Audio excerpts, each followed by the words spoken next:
পৌরাণিক উপাখ্যান।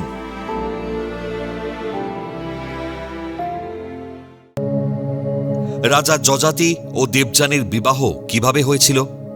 হিন্দু পৌরাণিক কাহিনী মহাভারত অনুযায়ী দেবযানী ও শর্মিষ্ঠা ছিলেন দুই অন্তরঙ্গ বান্ধবী, যাদের কেন্দ্র করে রাজা যযাতির প্রেমের ত্রিকোণ ও চন্দ্রবংশের ইতিহাস রচিত হয়েছে।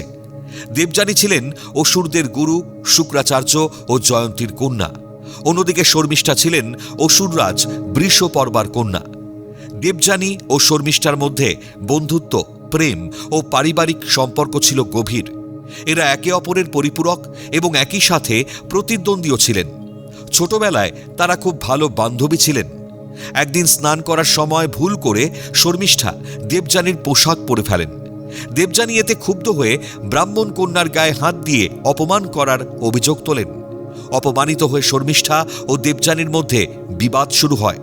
দৈত্যরাজ বৃষপর্বার কন্যা শর্মিষ্ঠার সাথে বিবাদের পর তারই দাসী শর্মিষ্ঠা অসুরগুরু শুক্রাচার্যের কন্যা দেবযানীকে একটি শুষ্ক কূপে ফেলে দেন।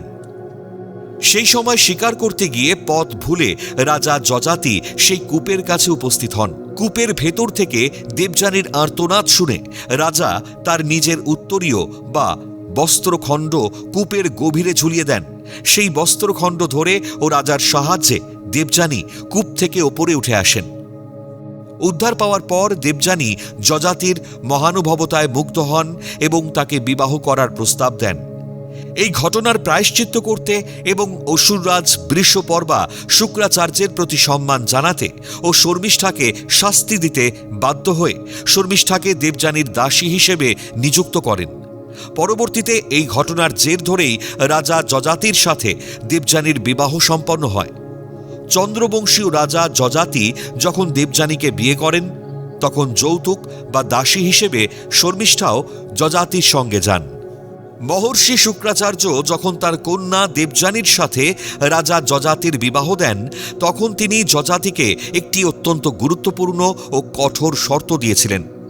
রাজা যযাতি দেবযানীকে তার প্রধান স্ত্রী হিসেবে সর্বদা মর্যাদা ও সম্মান দেবেন, কিন্তু তিনি কোনো অবস্থাতেই দেবযানীর প্রিয় সখী এবং অসুর রাজার কন্যা শর্মিষ্ঠাকে নিজের শয্যা সঙ্গিনী করতে বা তার সাথে প্রেমের সম্পর্কে লিপ্ত হতে পারবেন না। যযাতি শুরুতে এই শর্ত মেনে চললেও পরবর্তীতে শর্মিষ্ঠার অনুরোধে গোপনে তার সাথে প্রণয় সম্পর্কে লিপ্ত হন। এর ফলে শর্মিষ্ঠার গর্ভে যযাতির 3টি পুত্র সন্তান দ্রুজ, অনু ও পুরু জন্ম নেয়। দেবযানী এই সত্য জানতে পেরে অত্যন্ত আঘাত পান এবং কাঁদতে কাঁদতে তার পিতা শুক্রাচার্যের কাছে সব খুলে বলেন। কন্যার এই চরম অবমাননায় ক্ষুব্ধ হয়ে শুক্রাচার্য রাজা যযাতিকে অভিশাপ দেন যে তিনি অকালে বার্ধক্য ও জরাগ্রস্ত হয়ে পড়বেন। শর্মিষ্ঠার ছোট ছেলে পুরুই পিতা যযাতিকে শাপমুক্ত করেন। পরবর্তীকালে যযাতির সাম্রাজ্যের উত্তরাধিকারী হন এবং তার থেকেই কৌরব ও পাণ্ডব বংশের উৎপত্তি হয়।